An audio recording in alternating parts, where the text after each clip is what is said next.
어렵고 골치 아프고 복잡하고 답답한 정치 현안들을 시원하게 여러분께 따드리는 정치 오픈어 순서. 오늘의 첫 번째 키워드 여러분께 소개해드립니다. 감당하겠습니다. 조국 법무부 장관 후보자의 이야기입니다. 조국 후보자와 가족을 둘러싼 의혹이 계속해서 제기되고 있죠. 오늘 출근길에 조국 후보자는 고위공직자 후보자로서 이런 의혹 제기 감당하겠다고 이야기를 했습니다. 내일이라도 인사청문회가 열린다면 하나하나 말씀드리겠습니다 하는 말도 덧붙였는데요. 조국 후보자를 둘러싼 그 가족을 둘러싼 의혹과 관련해서 조국 후보자가 과연 속 시원하게 소명할 수 있을까요? 도대체 인사청문회는 언제나 열릴까요? 그 이야기 여러분께 자세히 전해드립니다.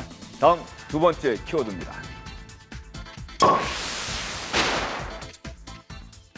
또 장외로 짐작하시겠죠?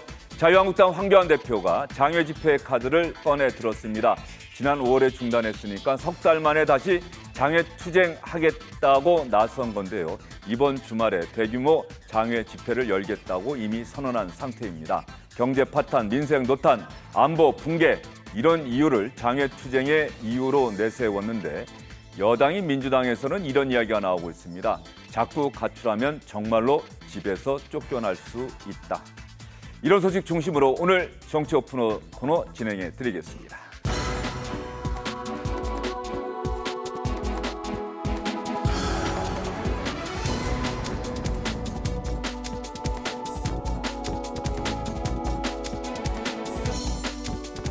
그러면 조국 법무부 장관 후보자가 오늘 출근길에 기자들 앞에서 했던 이야기를 먼저 여러분께 보여드리겠습니다. 언론 등에서 제기하고 있는 저의 현재 가족 그리고 저의 과거 가족 전체에 대한 의혹 제기 잘 알고 있습니다. 고위공직자 후보로서 감당하고자 합니다. 그리고 국민들께서도 의혹의 눈길을 보내고 있다는 점 알고 있습니다. 그러나 실체적 진실과는 많이 다릅니다. 국민의 대표 앞에서 소상히 밝히겠습니다. 국회 청문회를 내일이라도 열어주신다면 즉각 출석하여 모두 하나하나 다 말씀드리겠습니다. 윤태곤 더모아 정치분석실장, 장성철 공감과 논쟁 정책센터 소장, SBS 박문신 논설위원과 함께합니다. 세 분 어서 오십시오. 네, 안녕하십니까. 조국 후보자가 구체적으로는 답변하지 않으면서도 실체적 진실과 다르다. 그리고 인사청문회 내일이라도 열어달라. 어떤 면에서 보면은 정치권 특히 보수야당 겨냥한 이야기 같다 이런 생각도 드네요. 일단은 해명은 없었다 하는 네. 게 첫 번째고요. 그러면서 인사청문회를 빨리 했으면 좋겠다 하는 게 이제 두 번째 메시지일 텐데 저기 장성철 소장님이 좋아하는 표현 있지 않습니까? 정치 언어를 저걸 일반 언어로 번역하면 어떻게 해석되나요? 하는 그런 말씀을 자주 하시는데 저걸 이제 그런 취지에서 해석을 한다면은 첫 번째는 지금 언론이 연일 의혹을 제기하는 것 그리고 다양한 이슈 형태로 여러 가지 문제가 제기되고 있는 것 이 상황은 빨리 피하고 싶다. 그리고 의혹이 또 장기화되고 또 계속 파헤쳐지는 것보다는 하루 한 방을 크게 맞더라도 청문회를 빨리 열어서 끝내고 싶다. 이런 것이 더 속내의 의미로 번역될 수 있지 않을까, 해석될 수 있지 않을까 이렇게 생각이 됩니다. 그러면은 두 분은 조국 후보자 또 가족을 둘러싸고 제기되고 있는 의혹들이 어떤 건지 생각나는 게 있다면 어떤 게 있을까요? 크게 봐서 한 세 가지 카테고리로 나눌 수 있을 것 같아요. 첫 번째, 사모펀드에 대한 것. 이게 약정은 70몇 억이었는데 실제로는 이제 10억 투자했고 10억 이상 없다 했는데 또 오늘 오전에 새로 나온 것은 그 사모펀드의 실질적 소유자 혹은 사모펀드 대표하고 아주 가까운 사람이 조국 후보자의 오촌 조카다. 이런 이야기가 나오고 있고 거기서 이제 파생되는 것들이 있고 두 번째는 이제 웅동 학원이죠. 웅동 중학교. 조국 후보자가 거기에 이사로 오래 있었고 지금은 부인이 이사고 선친이 이사장이었고 거기에서부터의 그 재산권하고 관련되는 것들 또 동생이 있었던 사업체하고의 이 거래 관계 및 재판 관계 거기서부터 파생되는 것이 또 전재수 씨 위장 이혼 논란이고 그다음 세 번째가 이제 개인의 위장 전입 그리고 딸이 이제 부산대학교 의학전문대학원 다니는데 뭐 장학금을 받았다. 뭐 이런 것들 한 3가지 정도로 나뉠 수 있을 것 같아요. 예. 장성철 소장은 뭐 더 기억나는 게 있습니까? 논문 표절도 있을 것 같고요. 논문 표절 의혹도 있습니까? 네. 예. 그 야당에서 제기했던 한 21건 정도 있다, 더 있다. 예. 그렇게 얘기를 하고 있고요. 또 뭐 위장 전입도 있고, 그다음에 뭐 산호맹 관련된 본인의 적절한 해명과 사과, 정의한 의사 이런 걸 안 밝힌 사상 검증 내용도 아마 청문회에서 다뤄질 것 같네요. 계속해서 자유한국당 쪽에서 의혹 제기가 있고 또 일부 언론에서 열심히 검증팀 만들어서 또 추가로 의혹을 제기하고 있고요. 이런 언론 보도와 자유한국당의 주장, 장성철 소장은 어떻게 평가하십니까? 당연히 야당으로서는 해야 될 일이죠. 우리 조국 수석 같은 경우에는 촛불혁명의 상징처럼 되어 있지 않습니까?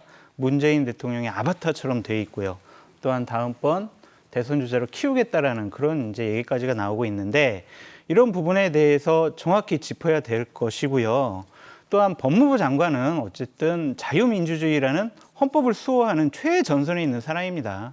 그렇기 때문에 이 사람의 어떤 신념과 사상이 법무부 장관으로서 역할을 잘 할 수 있느냐, 그것도 짚어봐야 되겠죠. 그러면 보수 야당 쪽에서 어떤 이야기가 나오고 있는지, 조국 후보자에 대해서 어떤 주장을 하고 있는지 한번 직접 들어보도록 하겠습니다.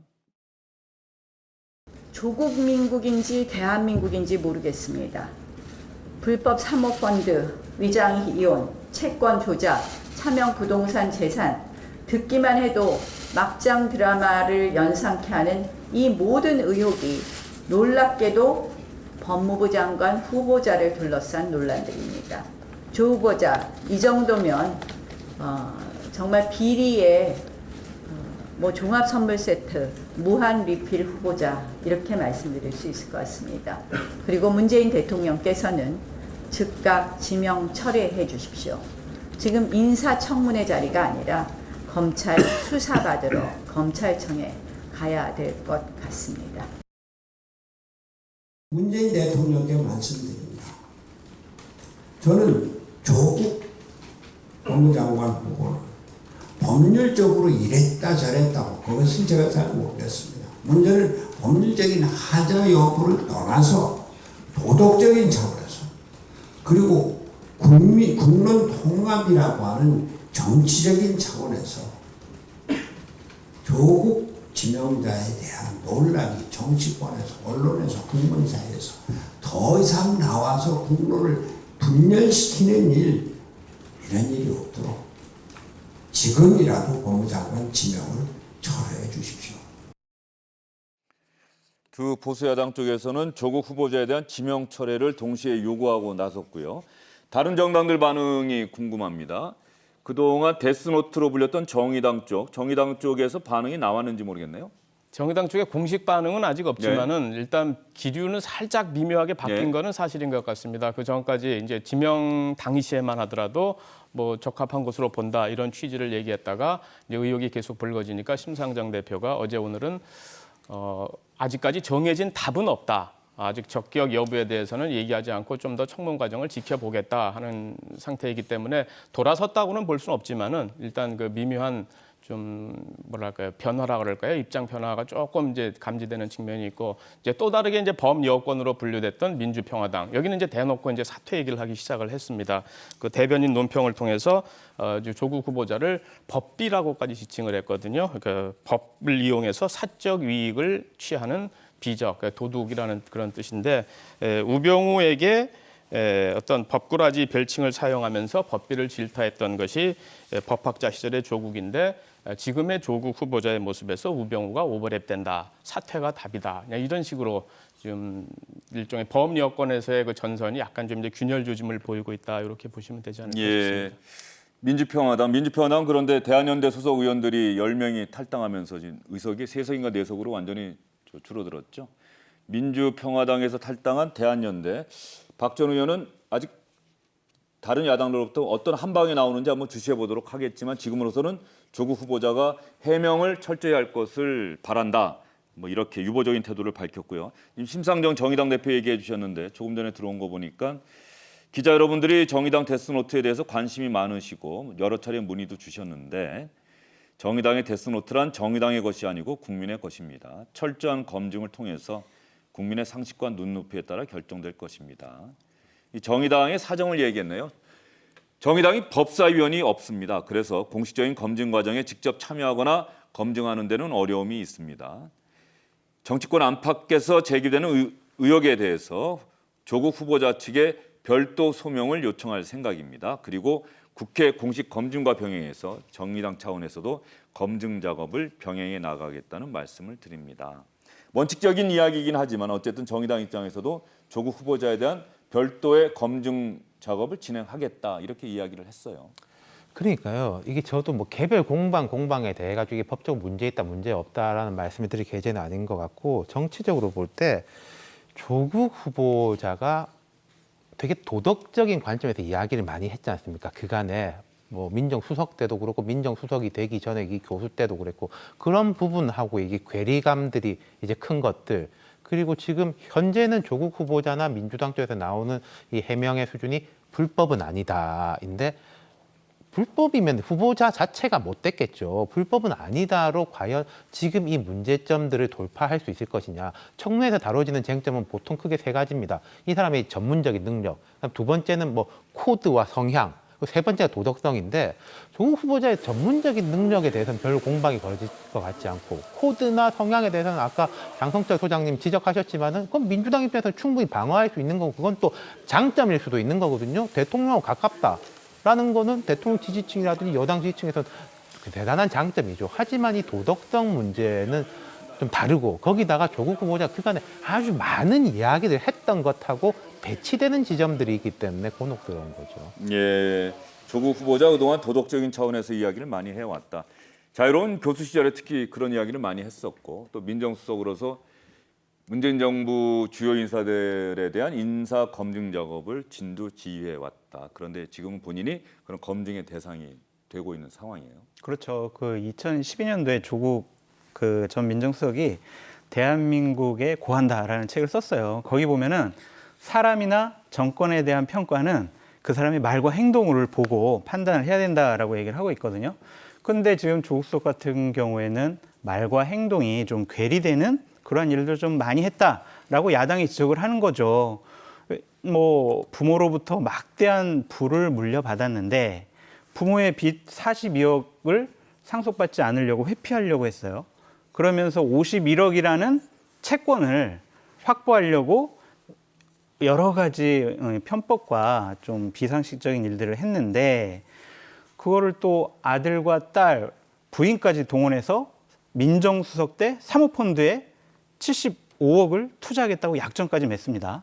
조국 수석이요, 2017년 초에 최순실 사태로 드러난 대한민국의 민낯은 기득권층이 힘과 돈을 갖고 부를 세습하는 모습이다. 이런 식의 얘기를 한 적이 있습니다. 네. 본인이 경멸했던 그러한 발걸음을 그대로 따라가는 것이 아니냐, 그런 지적이 나오는 포인트죠. 51억 채권 확보는 조국 전 수석이 한 건 아니고, 예, 그 동생하고 이제 전 재수 씨 그렇게 된 거죠. 그 부분 좀 바로잡을 필요가 있습니다. 동생하고 전 동생의 전처 그리고 네. 선친이죠. 네. 예, 웅동하고. 근데 그 부분도 사실은 나중에 오늘 주영진의 뉴스브리핑 2부에서 법률적인 차원에서 한번 접근을 해보려고 합니다. 그 선친 결국 가족끼리 소송을 하고, 그 소송을 하기 위해서 뭐 어떤 서류를 떼고 이 서류가 진짜냐 아니냐라고 하는 논란이 일부 언론에서 제기가 되고 있고, 어쨌든 간에 그 가족 간의 소송이 있었다라고 하는 부분도 상당히 많은 부분들이 궁금해하는 그런 부분들이 있기 때문에 주영진의 뉴스브리핑 2부에서 여러분께 자세히 설명을 해드리도록 하겠습니다. 그러면 이미 이 질문에 대한 대답은 여러분께서 잠깐 언급을 하신 것 같은데, 박문신 의원, 왜 자유한국당은 이번에 개각이 10명이 됐고요. 인사청문회 대상이 7명인가요? 그 가운데? 그렇습니다. 7명인데 왜 조국 후보자에게만, 마치 다른 사람은 인사청문회 하지 않고 조국 후보자만 인사청문회 하는 것처럼 조국 후보자만 집중적으로 공격할까요? 일단은 조국 후보자가 갖는 어떤 현 정권에서의 상징성, 이게 제일 크다고 봐야겠죠. 그리고 대통령의 복심이라고까지 얘기를 하고 있고, 조금 전 말씀이 있었습니다마는 이른바 대통령 후보로 키워주려는 것 아니냐 하는 그런 것이 그 정치권 내에서 뭐 설왕설래 형식이긴 합니다만 계속 지속되고 있는 거고, 그리고 기본적으로 이제 어떤 뭐라 그럴까요? 이렇게 말 따로 행동 따로 하는 그런 어떤 그 정권의 뭐랄까 이중적 행태라 그럴까요? 그런 거를 조국 후보한테 지금 찾는 것이 아닌가 싶은 생각이 들어요. 결국 야당의 주장을 요약하면 결국 조국 후보가 갖는 세 가지 결점을 이렇게 요약하고 있는 거거든요. 첫 번째는 위선적인 후보다. 그리고 두 번째는 위법적인 후보다. 세 번째는 그 위험한 후보다. 이 세 가지 단어로 압축이 되는데 물론 이제 실제 들어가 가지고 진실은 더 알아봐야 되겠습니다. 우선 위선적이라는 부분은 말로는 정의를 얘기하면서 조금 전에 뭐 웅동학원이라든가 이런 것들 사례를 보게 되면은 대한민국의 법과 제도를 어떤 그 가족들을 위해 재테크, 뭐 사모펀드 같은 경우 이런 걸로다가 활용하는 그런 이중적인 행태를 보였다는 것. 그다음에 위법적 후보라고 표현한 것은 뭐 김진태 의원이 오늘 고발까지 했습니다만은 그 이제 부동산 관련해서 지금 그러니까 조국 후보 동생의 전 부인이죠. 전 부인 이름으로 돼 있는 부산 해운대 빌라에 그 아파트가 있는데 이것이 결국 실제 전주가 같은 날 계약했던 조국 후보 부인의 돈에서 나간 것 아니냐. 이렇게 되면 이제 부동산 실명거래 위반이 되거든요. 명의 신탁이 되기 때문에. 그래서 그런 건 법 위반이다 이렇게 얘기를 하는 거고 위험한 후보다라고 얘기하는 거는 이제 산호맹과 관련해서 어쨌든 간에 대한민국의 법무장관인데 체제 전복을 얘기했던 그런 단체에서 일했던 사람이 적합하냐. 이렇게 세 가지로다가 요약할 수 있을 것 같습니다. 예, 그러면 말이죠. 잠깐만요. 두 분 얘기 듣기 전에 민주당은 이렇게 야당들의 주장만 여러분께 전해드리다 보니까는 민주당은 그러면 도대체 어떻게 조국 후보자에 대해서 입장 정리를 하고 있는지 한번 들어봐야겠습니다. 이인영 원내대표 이야기입니다. 조국 후보자에 대한 자유한국당의 무분별한 정치 공세가 점입 가경입니다. 검증 대상도 아닌 후보자의 선친이나 10년 전 이혼한 동생 부부의 가정사를 들추어 낭설을 의혹으로 만들며 무차별적이고 무책임한 인신공격회 또 신상털기의 청문회로 진행하고 있습니다. 즉각 중단하시기 바랍니다. 이제는 청문회를 개최하면 됩니다. 청문회 날짜는 안 잡고 인사청문회를 뜬 소문만 가득하게 변죽만 올리는 이런 청문회로 전락시켜서는 안 됩니다. 오늘 민주당 최고위원회의에서는 이해찬 대표도 이렇게 지시를 했다고 합니다. 조국 후보자와 관련한 야당의 의혹 제기와 관련해서 보다 적극적으로 대응해 나가라 이렇게 지시를 했다고 하고요. 지금 야당이나 일부 언론이 제기하고 있는 의혹들이 조국 후보자 가족에 대한 인권 침해의 소지가 다분하다. 법적 도덕적 문제 없다.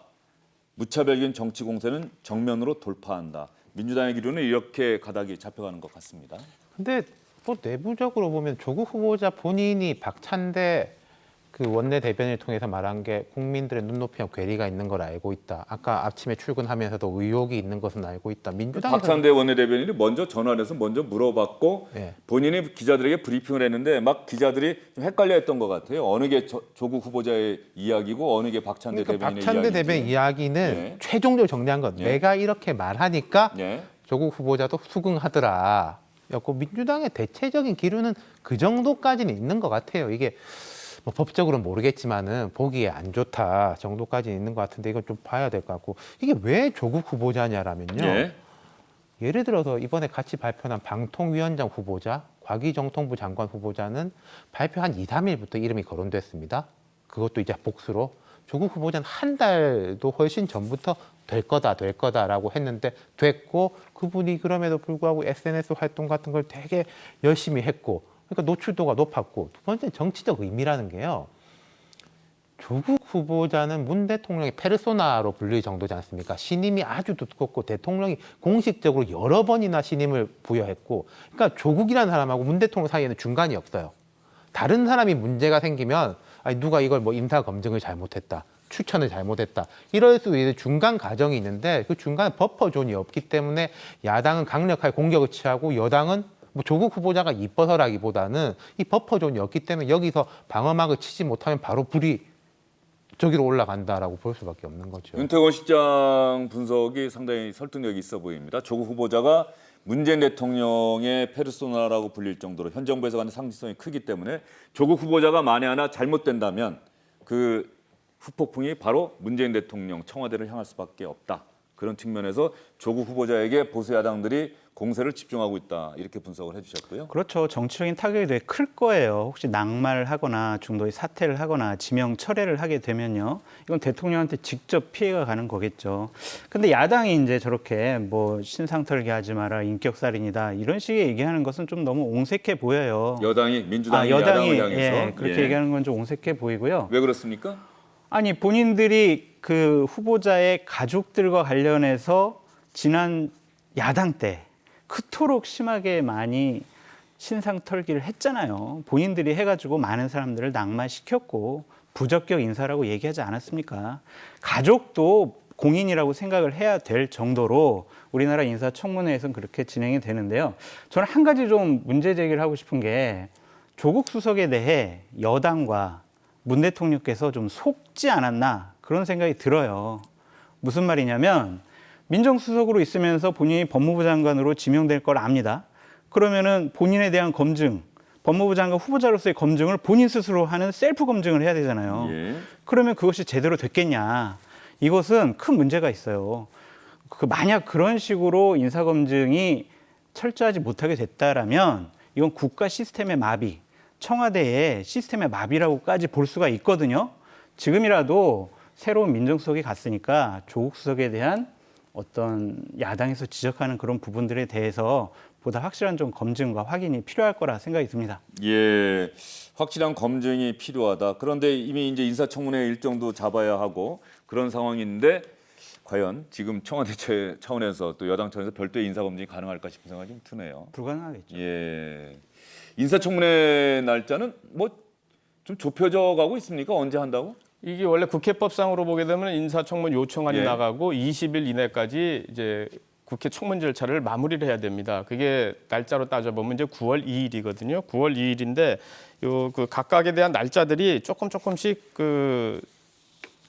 각 당의 일정이라든가 이런 것들이 있기 때문에 좀 조정이 쉽지는 않은 것 같아요. 야당 입장에서 보면 어쨌든 간에 이 의혹 제기 상황 그리고 이슈화 이거를 조금 더 갖고 가고 싶어하는 측면이 있을 테고 민주당 입장에서 보면은 빨리 끝냈으면 하는 생각이 있는 거고 조국 후보는 실제로 빨리 열어달라고 민주당에 사실상 요청을 한 상황인 거고 이런 거기 때문에 그 이른바 좀 조금 빨리 하자, 빨리 했으면 빨리 마무리하자. 그것도 가급적 8월 말에 하는 이 여당 입장 그리고 그 9월 2일까지 또는 심지어는 과거 전례로 보게 되면은 충분한 7명이 동시에 하는 거기 때문에 그 인사청문회 지정 날짜 이후에 한 경험도 19대 이후에 12번인가요? 그런 차례가 있었다 하는 그런 사례까지 들어가면서 얘기하는 걸 보게 되면 9월 2일까지 이후까지도 염두에 둔 그런 청문회 일정을 생각하고 있는 것이 아닌가 하는 생각도 듭니다. 예. 결국은 그 일정 자체를 가지고 또 여야가 신경전을 벌이는 상황이 당분간 계속되는 그런 거를 봐야 될 것 같습니다. 제가 들은 얘기가 있는데 뭐 26일인가 27일 날 하자고 그랬더니 그때는 또 자유한국당 연찬회가 정기국회 앞두고 예정돼 예, 있었고 예. 29일 날 하려고 했더니 또 그때는 민주당이 연찬회가 있고 그러다 보니까는 민주당은 27일 날 하자 뭐 자유한국당에서는 그러면은 뭐 8월 말에 다들 일정이 있으면 9월 초로 넘기자. 자유한국당 입장에서는 최대한 일정을 늦추고 일정이 늦춰진다고 한다면 계속해서 자유한국당이나 또 언론에서 조국 후보자와 관련한 의혹들을 더 제기할 수 있는 시간적 여유가 있다. 뭐 이런 점도 염두에 두고 있는 거겠죠.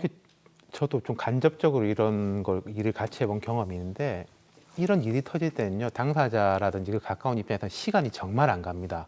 하루하루가 너무 안 가고 오늘 뭐 밤에 무슨 뉴스가 나오는 거 아닌가 아침에 무슨 뉴스가 나오는 거 아닌가 그런 시기이기 때문에 뭐 하루라도 앞당기고 싶겠죠. 29일, 2일 이런 이야기가 나오는데 29일하고 2일하고 큰 차이는 중간에 주말이 한 번 더 껴요. 그 부분이 있는 것이기 때문에 근데 제 생각에는 29일과 2일은 좁힐 수 없는 큰 차이는 아닌 것 같거든요. 네. 그냥 제 3자적 입장에서 볼 때 목요일이냐 월요일이냐인데 뭐 이 부분은 크게 합의가 어렵지는 않을 것 같습니다. 한국당은 하루라도 늦추기를 바라긴 하겠지만은 청문회를 안 하는 거는 아닐 거 아니겠습니까? 하고 싶겠죠. 청문회 보이콧 얘기까지 나왔었는데 진짜로 자유한국당이 저렇게 의혹만 제기하고 정작 인사청문회는 거부하는 그런 상황까지 갈 거라고 보세요? 그렇지는 않을 것 같아요. 왜냐하면 처음에는 뭐 산호맹 정도, 뭐 또 재산, 뭐 너무 많은 재산 그 정도로 봤는데 계속 캘수록 많은 것이 나오기 때문에 그러한 어떤 하나의 이벤트를 한국당에서 포기하지 않을 것 같습니다. 예. 자유한국당도 결국 인사청문회는 참여를 할 것이다 이렇게 예상을 해주셨고요. 그러면 잠시 뒤 주영진의 뉴스 브리핑 2부에서 조국 후보자와 관련한 의혹들을 법률적인 관점에서 자세하게 여러분께 설명을 해 드릴 테니까 조국 후보자 관련한 정치권 소식은 이쯤에서 정리를 해보도록 하겠습니다.